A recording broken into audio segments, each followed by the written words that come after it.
ارم اور وسیم ماں بیٹی نے ایک دوسرے کی شکل دیکھی۔ یہ کب ہوا؟ تم ثانیہ سے شادی کی بات کرو تو ٹھیک ہے، میں ارم کا نام لوں تو بکواس؟ وسیم نے اسی تحمل سے کہا۔ ارم میری بہن ہے، عبید نے چبا چبا کر یاد دہانی کروائی۔ اور ثانیہ کون ہے؟ وسیم کے لہجے میں چبھن تھی۔ عبید ایک جھٹکے سے کھڑا ہوا۔ وسیم بھائی! ثانیہ بے اختیار آگے ہوئی۔ وسیم نے ہاتھ اٹھا کر اسے وہیں روک دیا۔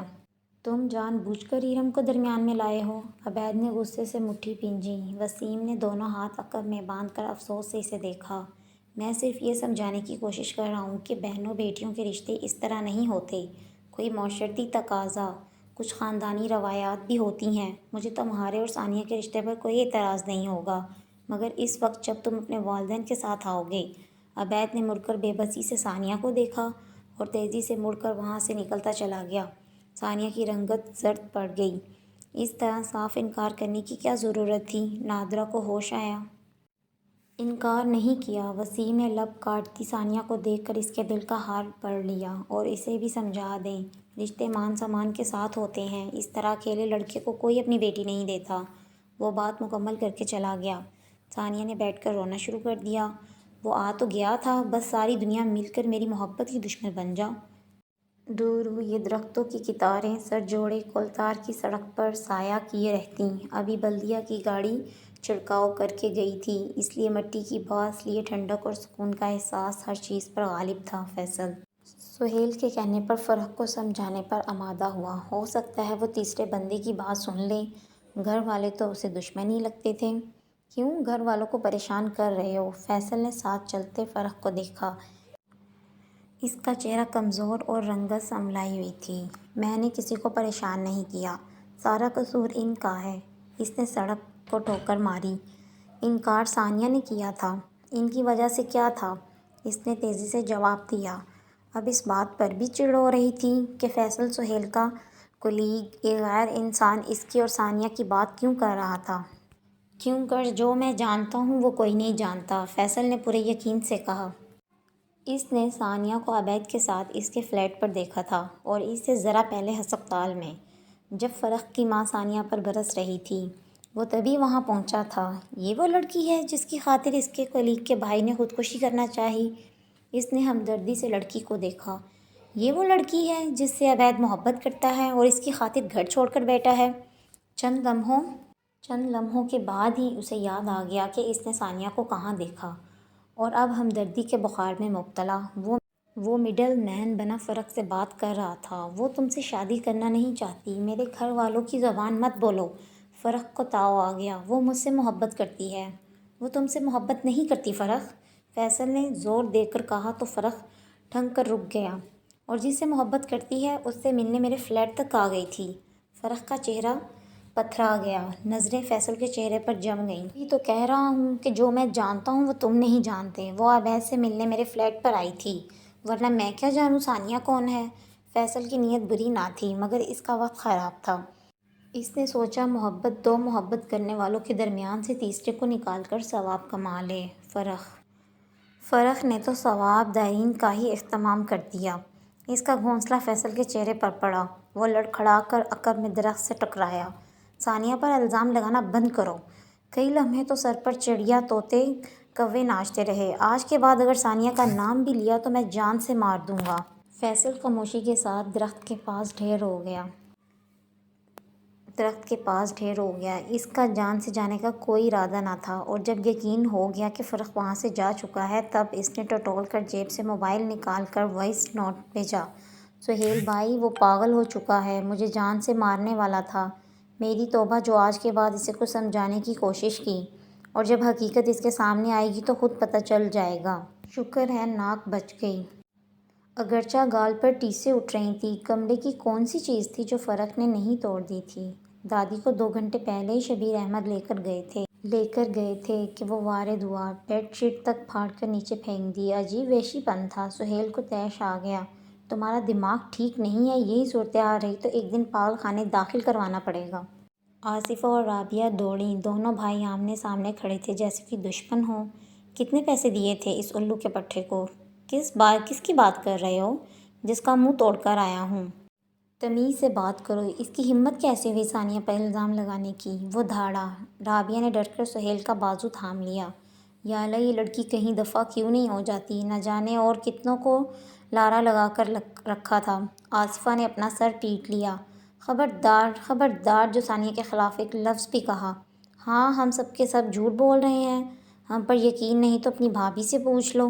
رابعہ سٹپٹا گئی۔ سامنے آؤ اور بتاؤ وہ کون لڑکا تھا جس کا ثانیہ کے ساتھ چکر چل رہا تھا اور وہ اکیلا ہی رشتہ لے کر گھر تک آ گیا؟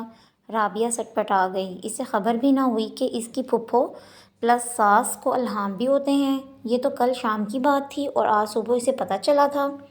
جھوٹ بولنے کی یا مکرنے کی ضرورت نہیں، میں نے خود تمہیں ثانیہ سے بات کرتے سنا تھا۔ رابعہ بھول گئی تھی آصفہ کو الہام نہیں ہوتے، بس ان کے کان بہت تیز تھے۔ صبح جب ثانیہ کے واویلے کے جواب میں اسے سمجھا رہی تھی کہ وسیم نے بالکل ٹھیک کہا ہے، اس طرح اکیلے لڑکے کو کون رشتہ دے گا، تب آصفہ نے آدھی ادھوری بات سن کر سارا قصہ سمجھ لیا تھا۔ بتاؤ کیا چکر ہے؟ پھپھو کوئی چکر نہیں ہے، وہ تو بس رشتہ لایا تھا، رابعہ نے ڈرتے ڈرتے بتایا۔ کون لایا تھا؟ فرح کے کان کھڑے ہوئے۔ عبید۔ رابعہ کو بتانا ہی پڑا۔ وہ عبید سے ملنے میرے فلیٹ پر آئی تھی۔ آصفہ نے فخریہ انداز میں فرح کو دیکھا جس کے دماغ پر ہتھوڑے بج رہے تھے۔ شام کو تیز ہوا چلی تو فضا میں خشک مٹی کی باس تھی اور ہلکی گرد کی تہ ہر چیز پر محسوس ہوتی تھی۔ نہ ارم کا دل چاہے کہ وہ صفائی کرے، نہ آسیہ اٹھی۔ آسیہ نے جب سے فرح کے بارے میں سنا تھا پریشان اور رہنے لگی تھی، خواہ مخواہ توفیق سے الجھتیں۔ یہ ان کا مزاج نہ تھا، وہ چپ سادھ کر ادھر ادھر ہو جاتے۔ ابھی ارم نے انہیں کورٹ میرج والی بات نہیں بتائی تھی۔ حوصلہ ہی نہ ہوا۔ توفیق نے برآمدے میں کھڑے ہو کر دیکھا، ارم کے پودے مرجھا رہے تھے۔ انہوں نے خاموشی سے گیراج میں لگا نل کھولا اور پودوں کو پانی دینے لگے۔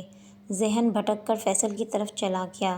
کچھ دن پہلے عبید نے اس کے ہاتھ اپنی تنخواہ بھجوائی تھی، توفیق نے یہ کہہ کر واپس کر دی۔ اس سے کہنا کہ یہ گھر اس کی خیرات سے نہیں چلتا۔ ارم برآمدے کی پہلی سیڑھی پر آ کھڑی ہوئی، لیکن اس نے ایک بار بھی باپ کے ہاتھ سے فوارہ لینے کی کوشش نہیں کی، یہاں تک کہ وہ آخری گملے کو پانی دے کر سیدھے ہوئے۔ ابو، عبید کو مت آزمائیں، وہ اس آزمائش پر پورا نہ اترا تو آپ کا بھرم ٹوٹ جائے گا۔ ارم نے نرمی سے فوارہ ان کے ہاتھ سے لیا۔ جتنی بھی نافرمانی کر لے، ہمارے بغیر کچھ نہیں کرے گا۔ تو پھر اس دن کا انتظار کریں جب وہ ثانیہ کو ہمارے سامنے کھڑا کر کے کہے گا، یہ ثانیہ عبید ہے، آپ کی بہو۔ وہ فوارہ ایک طرف رکھ کر فوراً ہی واپس مڑ گئی۔ توفیق ششت سے اسے جاتا دیکھتے رہے۔ ارم نے اتنی بڑی بات کیوں کر کہی؟ اس کی اس الجھن کو مسجد کے امام صاحب نے بھی محسوس کر لیا۔ وہ نماز کے بعد بہت دیر تک وہیں قیام کرنے لگے تھے۔ بہت الجھن میں ہوں امام صاحب۔ ان کے استفسار پر توفیق نے کہا، مناسب سمجھیں تو الجھن کو کھولنے کی صحیح کریں۔ وہ عین سامنے بیٹھ گئے۔ بیٹا اپنی مرضی سے شادی کرنا چاہتا ہے، کسی سے تو دل کی بات کہنی ہی تھی، مطلب جوان ہو گیا ہے۔ وہ مسکرائے۔ مجھے لگتا ہے اس کا انتخاب غلط ہے، انہوں نے کچھ بے چینی سے بتایا۔ آپ نے سمجھایا؟ بہت، مگر وہ غصے میں گھر چھوڑ گیا۔ امام صاحب نے افسوس سے گردن ہلائی۔ اولاد غلطی کرے تو سمجھانا ماں باپ کا کام ہے نا؟ بالکل، لیکن نہیں، ذرا اپنے پیروں پر کھڑے ہوتے نہیں کہ سمجھتے ہیں کہ ماں باپ تو بے وقوف ہیں۔ میرا فرض ہے کہ اسے غلط کام سے سختی کے ساتھ روکوں، یہی تو بات ہے۔ بچہ ہو تو سختی ہو سکتی ہے، مگر اب وہ عاقل بالغ ہے، آپ اسے صرف سمجھا سکتے ہیں اور اللہ پر بھروسہ کریں، آپ کا بیٹا اچھا ہوگا تو سب اچھا ہوگا۔ آپ نے اپنا فرض پورا کر دیا، اب اسے اس کی مرضی کرنے دیں، اب وہ اپنی اچھائی برائی کا خود ذمہ دار ہے۔ مسجد کی مقدم خاموشی میں امام صاحب کی مدھم آواز ان کے دل میں اترتی چلی گئی۔ تمہیں کیا ہوا؟ فیصل کی حالت دیکھ کر عبید حیران رہ گیا، جو لاؤنج میں بیٹھا اپنے چہرے پر برف کی ٹکور کر رہا تھا۔ تم اپنی خیر مناؤ۔ کیوں؟ عبید اس کے سامنے بیٹھا۔ جب رقیب سامنے آئے گا، میں نے بس نام لیا تھا تو یہ حال کر دیا، سوچو جب اسے یہ پتہ چلے گا کہ تم ثانیہ کے عبید ہو تو تمہارا کیا حشر کرے گا؟ پہیلیاں کیوں بھجوا رہے ہو؟ عبید کے پلے کچھ بھی نہ پڑا۔ سہیل بھائی میرے سینئر اور کولیگ ہیں، اور فرح ان کا چھوٹا بھائی۔ میری قسمت ماڑی تھی جو میں برف کی ٹکور کرتے۔ اس نے ساری بات بتائی۔ عبید جھنجھلا گیا۔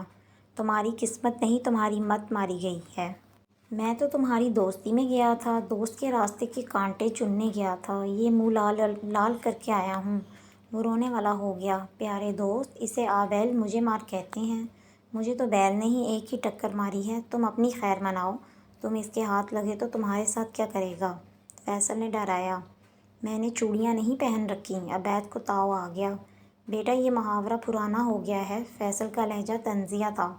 اب تو لوگ یوں وار کرتے ہیں کہ پلک جھپکنے کا موقع بھی نہیں ملتا۔ ساتھ ہی ہائے نکل گئی کہ برف کو گال پر زور سے دبا دیا تھا۔ اچھا لاؤ، میں ٹکور کرتا ہوں۔ تم کوئی پین کلر بھی لے لیتے۔ عبید نے برف والا پیالہ اپنے سامنے کھسکایا۔ ہاں دے دو، ساتھ کچھ کھانے کو بھی لا دو، شام سے بس مار ہی کھائی ہے۔ وہ مزید بے چارہ بن گیا۔ عبید کو اندازہ بھی نہ تھا کہ فیصل کے سارے خدشات درست ثابت ہونے والے ہیں۔ یہ کیسے ممکن تھا کہ فرخ عبید کا نام سن کر چپ رہتا؟ وہی بوجھل سی شام تھی، فضا گرد آلودہ اور حبس زدہ تھی۔ عبید نے اپنی چابی بائیک میں لگائی ہی تھی کہ کسی نے اسے کالر سے پکڑ کر کھینچ لیا۔ ناگہانی آفت پر وہ لڑکھڑایا، گھبرایا اور پھر فرخ کو سامنے دیکھ کر سنبھلا۔ فرخ، سنا ہے شادی کا شوق ہو رہا ہے۔ ایک محلے میں رہتے تھے، وہ نانی کے گھر آتا جاتا تھا، کبھی بچپن میں مل کر کھیلے بھی ہوں گے، پارٹنر بننے پر لڑائی بھی ہوئی ہوگی، مگر اب جو فرق سامنے کھڑا تھا، آنکھوں میں تیش، ماتھے پر سینکڑوں بل، سرخ شرٹ کے بازو چڑھائے ہوئے اور عقب میں کھڑے مستنڈے دو دوست، وہ بالکل اجنبی تھا، جیسے کبھی دیکھا ہی نہ ہو، جیسے پہچانتا ہی نہ ہو۔ فرخ، یہ کیا بدتمیزی ہے؟ عبید ناگواری امیز تحمل سے بولا۔ پوری دنیا میں تمہیں رشتہ بھیجنے کے لیے ثانیہ ہی ملی تھی؟ وہ بھڑکا۔ فرخ، میرے راستے سے ہٹ جاؤ۔ عبید بزدل نہیں تھا، مگر اس وقت ٹلنا ہی بہتر تھا۔ مگر برا وقت اتنی آسانی سے کہاں ٹلتا ہے؟ فرخ کے اشارے پر دونوں لڑکوں نے اسے قابو کیا۔ تمہیں اس قابل نہیں چھوڑوں گا کہ ثانیہ کا پیچھا کر سکو۔ عبید جہاں تک مزاحمت کر سکتا تھا کی، مگر کب تک؟ وہ تین تھے اور محبت میں جو زخم واجب تھے وہ تو کھانے ہی تھے۔ دور سے آتی گاڑی دیکھ کر فرخ کا ہاتھ رکا۔ بس بہت ہو گیا، عقل آ گئی ہوگی، نکلو یہاں سے۔ عبید منہ کے بل گرا۔ فرخ کو ٹھوکر اس کی پسلیوں پر لگی۔ آج کے بعد ثانیہ کا نام بھی بھول جانا۔ بریک چرچرائی۔ تینوں بائیک پر بیٹھ کر فرار ہو گئے۔ گاڑی والا تیزی سے باہر آیا، نیچے گرے لڑکے کو سیدھا کیا اور زمین و آسمان کی گردشیں رک گئیں۔ کیا ہوتا ہے جب ایک باپ اپنے نوجوان بیٹے کا لہو لہان چہرہ دیکھتا ہے؟ کبھی کبھی وہ بے وقوفوں والی حرکتیں شروع کر دیتی، جیسا کہ اب اسے کمرے میں بند منہ پر میک اپ تھوپتے دیکھ کر نادرہ نے سر پیٹ لیا، پھر سے لیپا پوتی شروع کر دی، اور یہ چہرہ لے کر پورے گھر میں گھومے گی، دادی اور باپ کی صلاوتیں سنیں گی، کسی کو کوئی تکلیف ہے تو نہ دیکھے۔ اس نے دوبارہ لپسٹک کی تہہ جمانا شروع کر دی۔ وہ ماں باپ کو نہیں لا سکا، اس میں ہمارا کیا قصور ہے؟ میں نے کسی سے کچھ کہا ہے؟ خدا کے لیے اماں، مجھے میرے حال پہ جینے دیں۔ اس نے لپسٹک پٹکی۔ آج تمہارا پرچہ تھا، ایرم گئی ہوئی ہے پرچہ دینے۔ مجھے نہیں دینا ہے۔ اس نے آئینے میں اپنا جائزہ لیا۔ تبھی اس کا موبائل بجنے لگا۔ ثانیہ نے نام دیکھا اور غصے سے کال لے لی۔ کیا ہے؟ لہجہ پھاڑ کھانے والا تھا۔ جس کی خاطر جان دینا چاہی اس جان نے شکل بھی نہیں دکھائی۔ مخمور پر فریب لہجہ، مگر ثانیہ کا حلق تک کڑوا ہو گیا۔ اس سے تو اچھا تھا مر جاتا۔ وہ تسبیح پڑھ کر قبر پر پھول تو چڑھانے آتی، میں تو پورا قرآن پاک پڑھ دیتی، بس تم ہی نہ مرے۔ اس کا جملہ سن کر نادرہ نے ہاتھ سے موبائل لینا چاہا، مگر ثانیہ ڈریسنگ کے سامنے اٹھ کر سائڈ پر ہو گئی۔ ویسے بھی جو تماشا پھپھو نے ہسپتال میں کیا، اس کے بعد تو میں تمہاری شکل بھی نہیں دیکھنا چاہتی۔ سارے خاندان میں بدنام کر کے رکھ دیا ہے۔ بدنامی بھی تو میرے نام سے ہوئی ہے۔ جب شادی ہوگی تو سب کی زبانیں بند ہو جائیں گی۔ شاید تم نے سنا نہیں، میں تو تمہاری شکل بھی نہیں دیکھنا چاہتی۔ شادی کا تو سوال ہی پیدا نہیں ہوتا۔ وہ ترنت بولی۔ اچھا تو پھر کس سے کرو گی؟ ایک لمحے کو ثانیہ خاموش ہوئی۔ اس عبید سے؟ فرخ کے کہنے پر وہ شستہ رہ گئی۔ اسے عبید کے بارے میں کس نے بتایا؟ اسے تو میں نے اس قابل ہی نہیں چھوڑا کہ تمہارا نام بھی لے سکے۔ سانپ کی طرح پھنکارتا لہجہ، زور کا کڑاکا ہوا جیسے آسمان سر پر آ گرا تھا۔ ثانیہ بے حس و حرکت کھڑی رہ گئی۔ انشاءاللہ میں نیکسٹ ایپیسوڈ جلدی جو ہے وہ اپلوڈ کروں گی، تب تک کے لیے اللہ حافظ۔